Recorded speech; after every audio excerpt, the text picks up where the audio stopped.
Hi, and welcome to Season 2 of Big Sound Small Town, the podcast that spotlights the talented and diverse musicians in small towns and communities.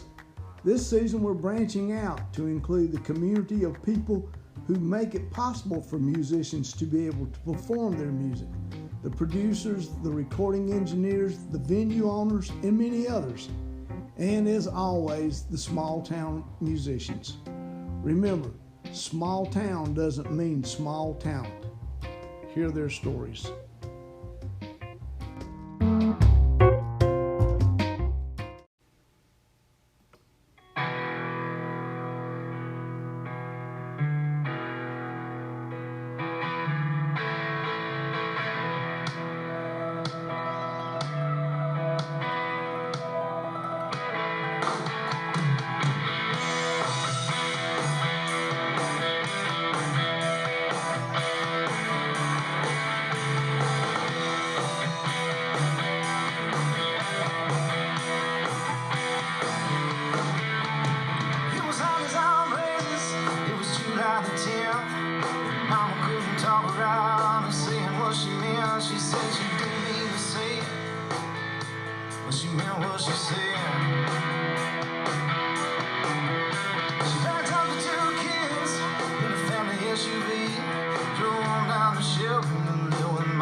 Today, Big Sound Small Town is in the pink room of the Big Bass studio.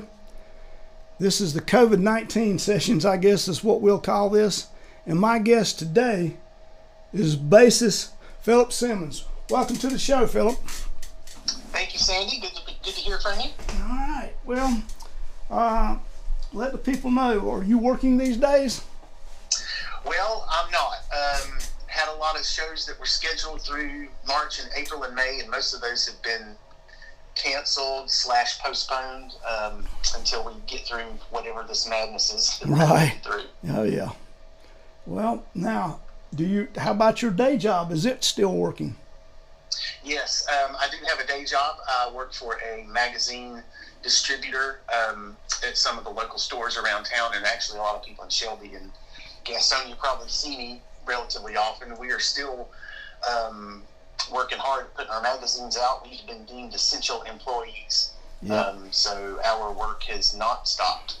But you are staying safe, I hope, my brother. Yes, trying to minimize cross-contamination. I wear my gloves every day, wash my hands more times than I can count, and so far so good. I've been able to avoid any infection. That sounds really good. All right, so when this is over, do you have a musical act that you're working with? I do. I actually have a few acts that I've been playing with. If anybody keeps up with Scott Moss, sure, which I'm sure they do, I've been playing with Scott for a number of years now. I am a $100 handshake, I think, is what we're calling it. I have some shows with Scott that were scheduled that will hopefully be rescheduled. I know some are looking toward the fall. Right. I also have been asked to join Harvest and play with them some when we can get back to having some gigs. Well, the good part is most of those band members from both of those groups have been a guest on my show, so that's good. That's right. And I've heard some of those. They've been very good. Well, thank you. Stories pretty much tell herself. I just have to sit here and enjoy them. It's the great part of the job. Yeah, that's right. All right. Now, have you always been a bass player? I have. I started out playing bass, and I picked up some other instruments along the way, mostly guitar, just kind of, playing around and Right. trying to do some other things. Actually, over the last few years, I've been trying to learn how to play piano just for the musical knowledge. Sure. Yeah. Totally self-taught. Never really taken any significant lessons from anybody. I just like it a lot and trying to expand my horizons. But, I've met a lot of folks around the area who can play, multiple instruments. And sometimes I feel like I'm missing out a little bit on that. But, my focus has always been on the bass, and I kind of think that way. And I've gathered over the years that some people appreciate that, that's the first thing to come to mind when I'm playing an instrument. So maybe that's a good thing. Well, I think it is. I personally like dedicated bass players as opposed to a guy like me who it's forced on a whole lot of times, and right. Would not be my instrument of choice, but it seems like it's been my instrument of employment, which is not.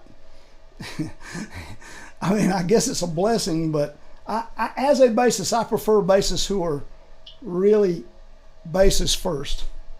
Yeah, well, I definitely am. I started out doing that some people that I've talked to, some of my bandmates know this. I actually didn't start playing until I was in college. Yep. Was actually staying at my mother's house for a summer, running one of her businesses at Carolina Beach, while her and my stepdad were taking a vacation in Oregon. And while I was there staying at her house, my stepdad had a PV Foundation 4-string bass sitting in the corner, and I just picked it up, and I was a huge Primus fan at the time. Right. That's kind of a weird music to try to kind of learn from. Yeah, really. But I picked the bass up one evening, and I just messed around with it. Had never picked up a guitar or anything, and I found that I could play a couple songs just by remembering kind of how they go. And right. I screwed around with it for about a week, and from then on, I fell in love with it. I spent a bunch of money on instruments, spent a bunch of money on amplifiers. Sure. And that became the thing that I spent all of my free time doing. It seems like those $100 handshakes, particularly like you and Scott, late bloomers, but then you really bloomed. I mean, both getting late starts compared to other musicians, but that to me, that is a sign for every musician who wants to be. You don't have to start when you're young to do it, and you can still take it to a really high level. Well, there's times when I kind of regret that I didn't do it earlier. Like if I had learned some of the more basic things, or taken piano lessons when I was a child, right. or been in school band or something like that, that I may be a better musician. But without a doubt, I probably would be. Well, I there's a lot to be said too, that sometimes you get directed in a unnatural way too, that takes away some of the heart and soul of what you learn on your own. Well, since it was something that kind of wasn't thrust on me by doing it in school, or my parents pushing me to do it, it was something that I picked up later in life after I'd kind of become an adult. Right. And I think for that reason, it was something that I wanted to do. I didn't have any outside influence on whether I should do this, or if it should be, like a sport that your parents might try to get you into or something like that. It was actually something that I wanted to do, and I liked it that much, and I was willing to put the time and the effort into learning how to do it. And I think that's important. Yeah, I do. I think that's important, because a lot of people start out playing the instrument, and all said and done, they really didn't enjoy it, and they wind up playing something else. So, it's there's pluses and minuses about it. But obviously, you liked it enough and woodshedded for a pretty good while to learn how to do it. That's correct. Yeah, that's right. And starting out kind of late and being fairly green, I found some other people in when I was in college, just some friends that I had in different classes. Right. Then I lived in Hickory for a couple of years after college, and I just, had a couple buddies that I jam with. Actually, one friend of mine who I'm still friends with, and we still see each other and try to jam regularly. You can give him strictly for fun. Right. Well, you can give him a shout out. Yeah, his name's Andy Rump. If he's listening out there, I'm sure Andy will tell you we've been playing music together for most of my life now. And he's a really good buddy of mine, and I don't.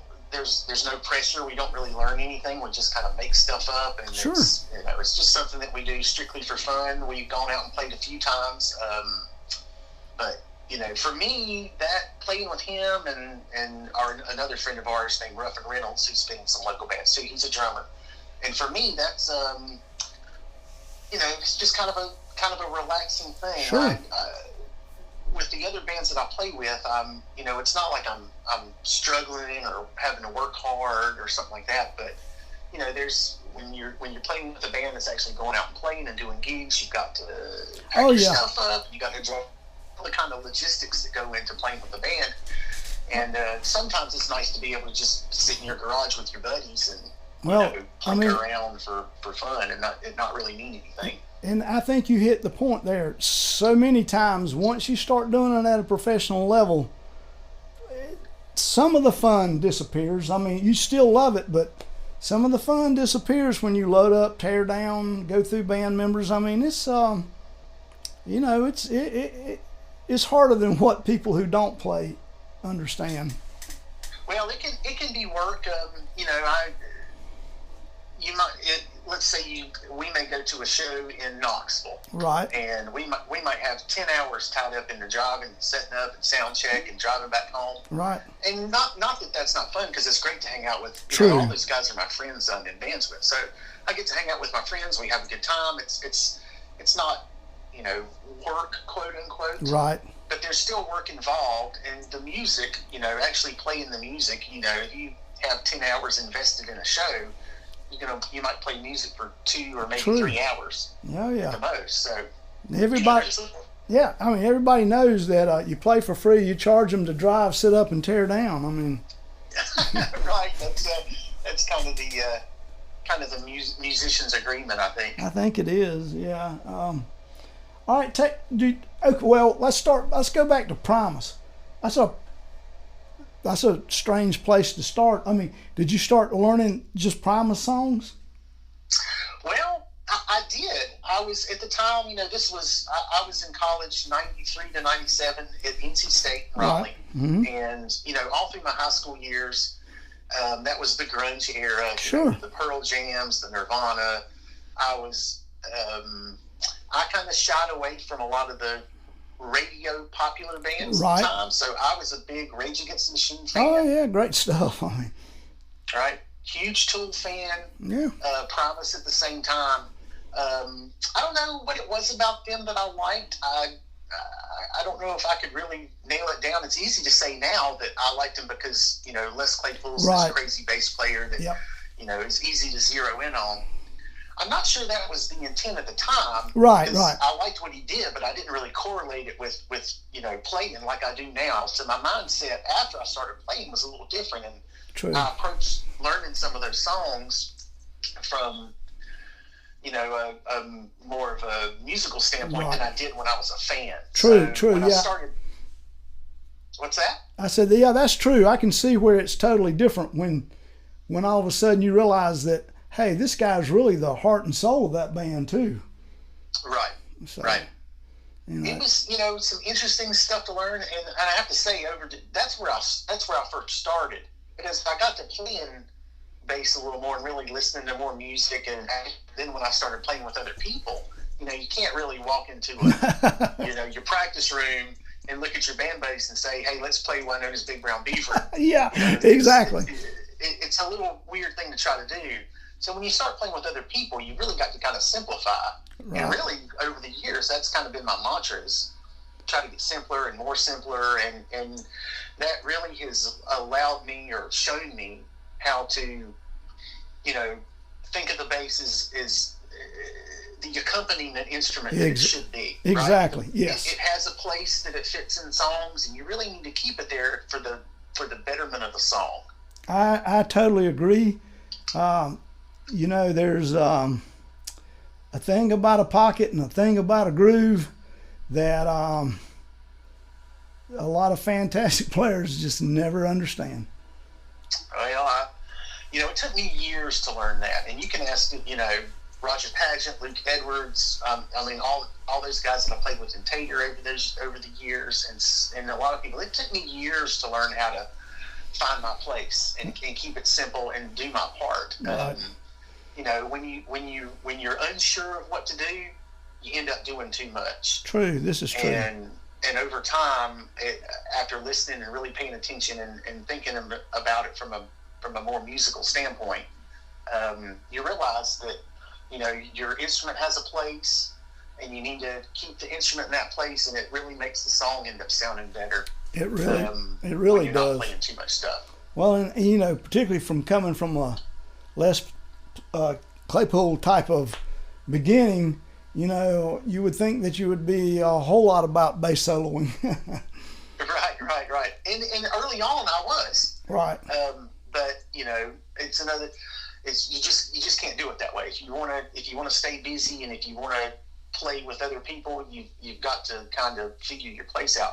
And I, in that sense, I really kind of did it backwards. I learned from this guy who I paid attention to Les Claypool, and I drew my inspiration from all the crazy stuff that he's doing. Sure. And then over time, I backed off on that and scaled down to what I was doing, so that at some point it's 1-4-5, roots and fifths, and play the simple things. So it took me a while to learn that, but once I kind of had that epiphany and realized that was what my instrument's intended for, I think it's made me a much better musician all around. Well, it certainly made you in-demand bass player, because you played with some of the finest musicians that this town has to offer, and that doesn't come if you are not a player that people can count on playing it to fit the song. I mean, it just doesn't.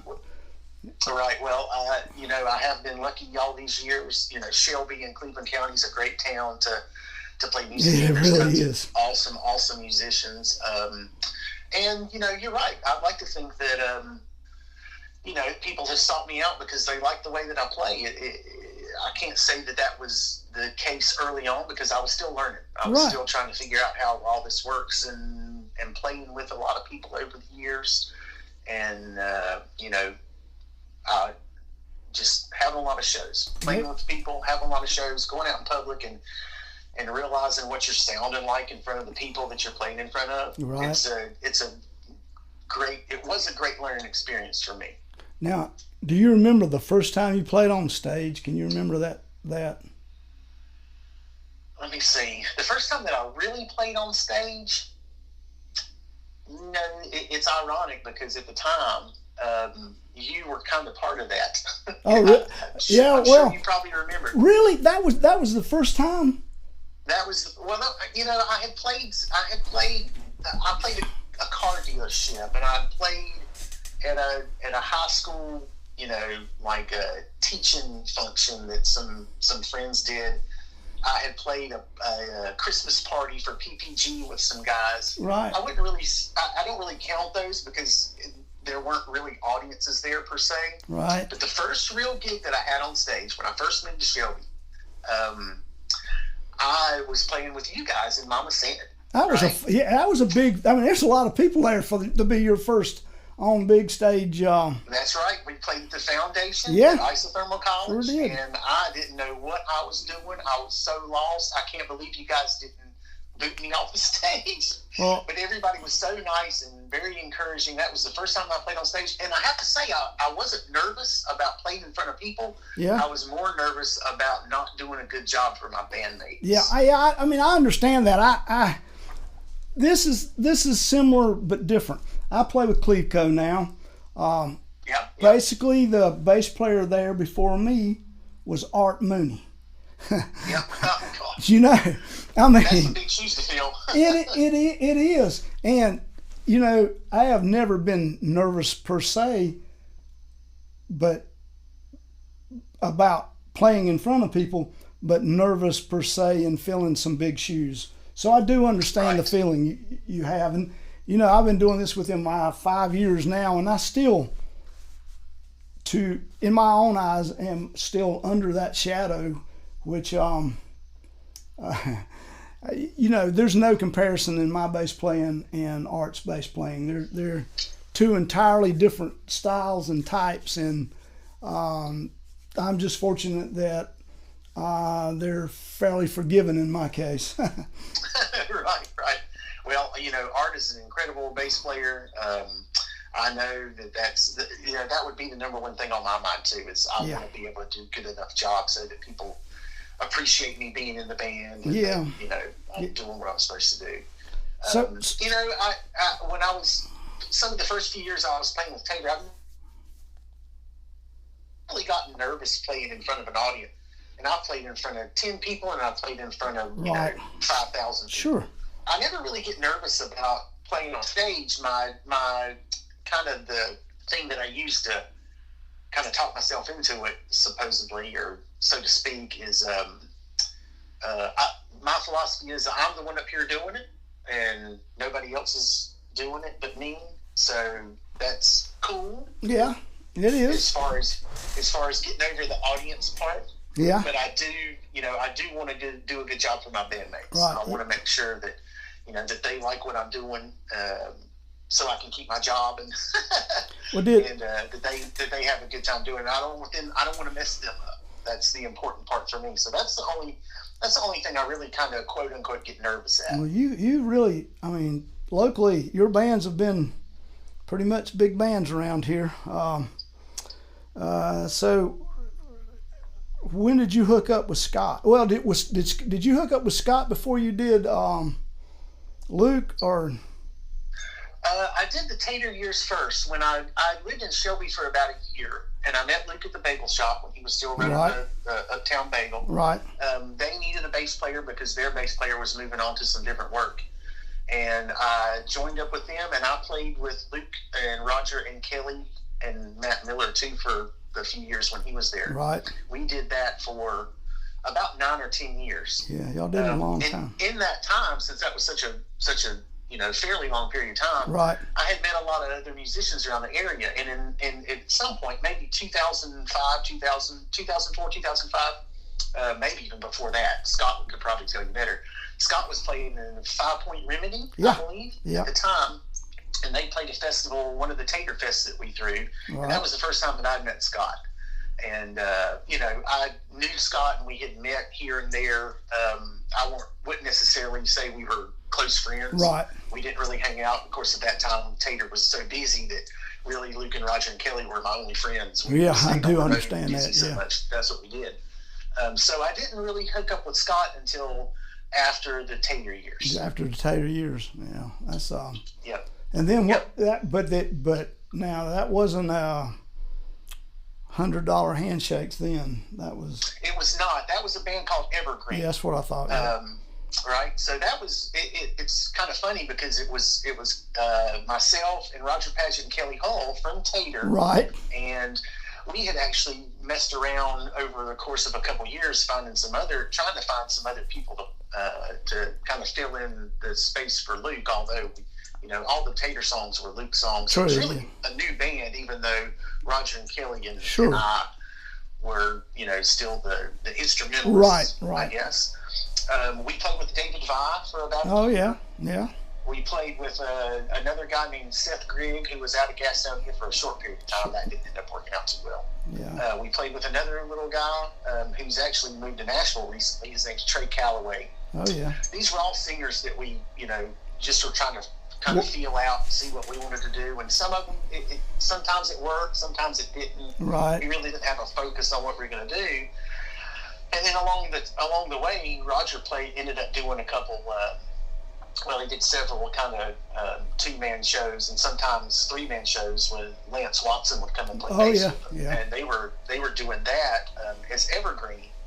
And at some point, Scott and Roger, I guess, at some point agreed to ask Kelly and I to come along. So Evergreen was me and Roger and Kelly and then Scott. And Roger's Son Rush Yeah. pageant was playing with us too for a time. So we did that for about 2 or 3 years, I think. Mm-hmm. Yeah. And that came to an end. Scott got an offer to go play with Big Daddy Love. Right. He was kind of taking off and playing a lot at the time. And Scott took that opportunity to go play with Big Daddy Love. And then Evergreen kind of dissolved after that. We just kind of all went our own separate ways. Then what did you do in that time that Evergreen was down? So at that time, when Evergreen stopped playing, I had everybody and their brother calling me out of the woodwork asking me to come play. So I played with Harvest, I played with the Paris Thieves, I played with South 85, which is a band out of the Gaffney area, Spartanburg. Mm-hmm. Really, at that time, I was just filling in for whoever needed a bass player. Right. I was, at one point, my wife Terry, she would joke with me that I was, I was playing with 5 or 6 bands at a time and juggling rehearsals and juggling gigs, and it was really, actually, it was a lot of work, and it was kind of took a lot of energy to do all that. Yeah, to it does. be all the places that I needed to be. But in that 1 or 2 year period when I was going between so many different bands, it was one of the best learning experiences because I had to learn so many different songs. Some songs I knew, some songs that I didn't know, a bunch of different genres to draw from. I was going to say a lot of different styles in those bands. Right, a lot of different music to play, and man, that really it helped when I came out of that and I got back into playing with some more regular acts. Man, I think it really helped my playing. Yeah, really I'm sure it did. Just that experience of playing so many different things, really opened my eyes and my ears. It was really great. Obviously, you've learned well because there is about 3 bass players in this town that get work, and most of them that do are in more than one band. So obviously, you've learned it right. Well, I hope people think so. I mean, any band that I've been in, I just wanted to do my part, and being with your bandmates is like hanging out with your buddies. I mean, there's some professionalism that needs to come along with it, but you're also hanging out with those people. Sure you are. And doing things that maybe aren't so professional. Well, yeah, this is true. So you need to be able to get along. I like to think that I'm pretty open-minded with folks. I like to try to get along with everybody and hear everybody's different points of view. Maybe that's a sign to see me that's trying to absorb more data. Right, could be. But I hope people appreciate that, or I appreciate that people call me and want me to come play and kind of make me feel needed. All right, give me this is just for geeks. Well, wait, first we'll talk about hanging out with musicians.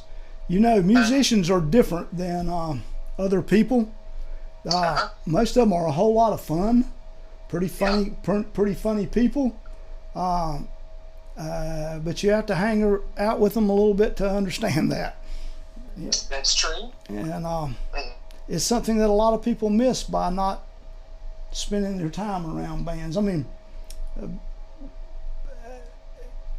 lot of times bands get a lot of negative stuff that goes with them, but really it's just a lot of fun. The camaraderie with other musicians is just really good. Yes. Yeah, I have met a lot of great folks over the years, made a lot of good friends. I'm not originally from Shelby, although I've lived here since '99. I'm actually from Mooresville, just 40 miles down the road, not far at all. No. But with job situations and band situations, my wife and I, we've had opportunities to move from the area and try to start a life somewhere else. Right. And whenever we talk about it, we always end up coming back to all the friends and people that we've met over the years, all the great things that have happened, really because we live in this small, awesome town that we live in. This is true. I mean, I agree. I didn't grow up here either, but I am telling you, this is, if you like music, and it's a good place. The people here are good. It's a good place to live. It is, and we're glad that we stayed, and our house is paid for. We'll probably be here until old and gray. So, that's great. That's a wonderful thing. All right, let's do some geek stuff. So, what kind of bass? What is your go-to bass these days? Oh well, I would love to talk about gear. Most people have seen me play it because it's the only bass that never leaves the house. I have a 4-string Benavente, which is a bass made by a guy named Chris Benavente. He lives in Oregon and makes basses. That's all he does is make basses and guitars. He's been in business since probably the early 90s. Over the years, I've owned the only kind of mainstream bass that I've never really owned is a Rickenbacker. Right. I know a lot of bass players will probably kind of scowl at me for saying that I've never owned one. But I've probably owned every other kind of bass that there is. Right. I've played through every amp and speaker cabinet that you could probably think of. Probably in 2008, I settled on David Eden amplifier. Yeah. And cabinets made by Nick Epifani out of New York. Sure. And most people that have seen me out carrying my stuff will see me out carry my amp in one hand in a little bag, and I carry my 1x12 speaker in the other hand, and that is the rig that goes with me 99.9% of the time. The Benavente 4-string, which is pretty much a Fender Getty lead copy. Right. It's a jazz bass. It's a jazz bass. style. Jazz style, yeah. Yep, got jazz pickups. A lot of people are always asking me why has it got so many knobs on it? It's got an active preamp in it with bass, mid, and treble controls. Right. A pickup blend and a volume. So most people see my bass and they're like, I can't believe your bass has got all those controls on it. What can those possibly do? But I usually run them flat. Yeah. I play with flat wound strings because I like me too. The fullness and the old school sound of flat wound strings. So I rarely change my strings. Yeah. I play this 4-string. I've had 5 strings and 6 strings and fretless basses and uprights and all kinds of stuff over the years, but the 4-string is what I like to play. It's the sound that I've kind of settled on over the years. How about it? Do you have you run a effect board of any type? I don't. I have some. I have a multi-effects pedal that I play with my friend Andy and Ruffin that I mentioned earlier. Really for messing around, but most of the bands that I've played in fact, nearly all the bands that I've played on a professional level with, at least going out and playing shows, right. From my experience, the effects don't tend to add, they tend to take away. I'm a purist. I like when I'm playing with a band and my bass is there to hold up the bottom end, then I want the sound to be pure and full and clear. And that's what I go for. So I plug my bass into the amp with a cord, a monster cable, and that's all that I do. I don't do anything else. That's great. Bass players are really lucky these days. I also play a rig similar to what you do. Mine's Aguilar with a tone hammer head, and it's 2.5 pounds, and it's a 500 watt head, and my speaker is 15 pounds, and sometimes I have 2 of them, but depending on the job, most of the time I can get by with the one. And that's great compared to the days of hauling 150 pound Ampeg just cabinet. So. Oh yeah, and I had those days too. It's a lot easier to have really heavy gear. If you don't have to take it anywhere. Exactly. Right? Oh yeah. So it's wonderful to have an 8x10 or 2 4x10s. If you can just leave it at home and not have to cart it anywhere. But if you're schlepping your own gear around, the state or the area, then you need to take something that's reasonable to move around in. So that's why that was the biggest reason for going with the small setup that I have. Same way with me. It helps me also keep my stage volume to a reasonable level. True. It can't be too boomy, can't be too loud. Right.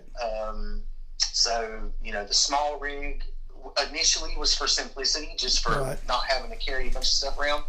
But I got quality stuff. Yeah, exactly. So and really, really good tone coming out of it. That's the key. It's maybe I would feel different if I had a bass tech. Right. Right. Roll the stuff out. I might feel differently. Right. But I'm pretty happy with the lightweight bass world these days. Yeah. Well, I've been using this rig for so many years now that I've gotten so used to how it sounds that I've actually played some other shows where there was a backline supply. Right. I had to play through somebody else's stuff, and a lot of times it's a 4x10 Sure. or an 8x10 or a 2x15 or something Right. gigantic. Yep. And man, I just I can dial my sound in and get it pretty close to how I like it, but nothing is going to make me satisfied like my own. Yeah. So, I mean, I'm even when there's backlines, a lot of times I'll try to bring my own stuff just in case. Yeah. I mean, I have a preamp that if I can't take my own, at least I try to take the preamp, which is similar to what I use, and run it through the back line, whatever the deal is. But Right. You get used to your tones, and bass tones, they vary, but there's not as much variation as in guitar tones. I mean, you got Oh yeah, right. you got maybe 10 go-to type rigs, and that's pretty much it. Yeah, well, the lower bass frequencies are a different animal than playing up on the high end. True. You just if you don't have just the right effect going or just the right sound going, you kind of can kind of make things muddy, right? It can, yes, so it can. That's why I try to keep my bass tone nice and clear. A lot of fundamental. I haven't over the years. It's nice you can sit with your effects and play in your house or play with a drum machine and where you can hear all those frequencies. But when you start adding guitars or horns or vocals or some of those, higher end frequencies, Sure. Mm-hmm. then you just end up covering up all of your affected sound. So Sure. I had some times where I tried to do that over the years, but inevitably those things just end up sitting at home, and I just take the bass and the amp and the speaker cabinet. Yeah, That's, I mean, what does the job. Yeah, and there again is probably they know the tone the tone and the sound they're going to get when they hire you. So there you go. Right. It's not It's not crazy. No, and it makes it easier to work. It really does. Right. Exactly. Phillip, I appreciate in this busy world you taking the time to do this. Absolutely, man. Thank you. I love the podcast. I've listened to several, and man, what a great thing. Thank you. All right. Well, I'm sure we'll check back in the future and see how things are going when this all lifts up. But I do thank you for doing this. Absolutely. I will. We'll try to spread the word when gigs start rolling again and we all can get back out in the public. But until then, we'll just be woodshedding. Yep, sounds good. All right, thank you, Sandy. Thank you.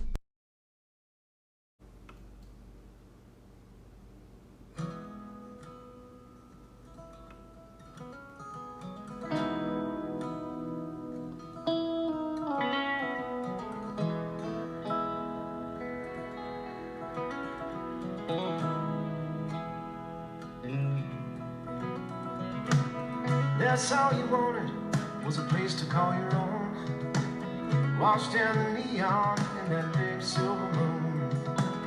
Your thoughts go dancing so far away from home, just like a memory that flickers in its snow. Now they're all smiling when they mention your name, something you never thought you'd see.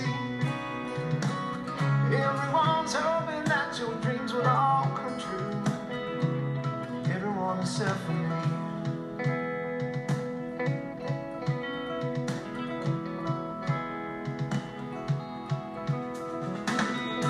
Let me guess, I've heard this one before. Comes rushing back out the slant of the door. Pride's a reason good enough to cling to, reason or not, it's clinging back to you. Now they're all smiling when they mention your name, something you never thought you'd see. Everyone's hoping that your dreams would all come true. Everyone except for me. Sometimes it's easier to quit before you started.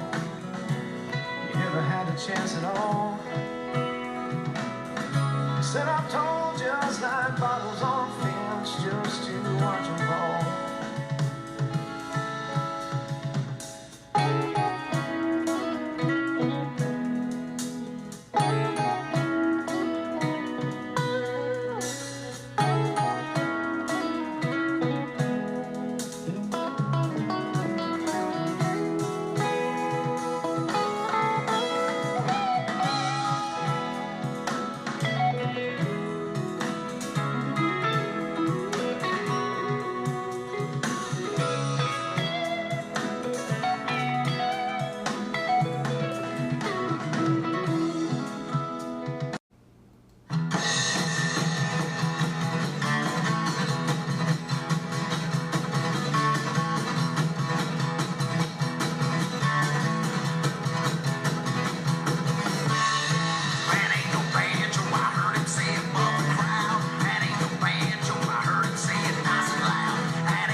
Not the kind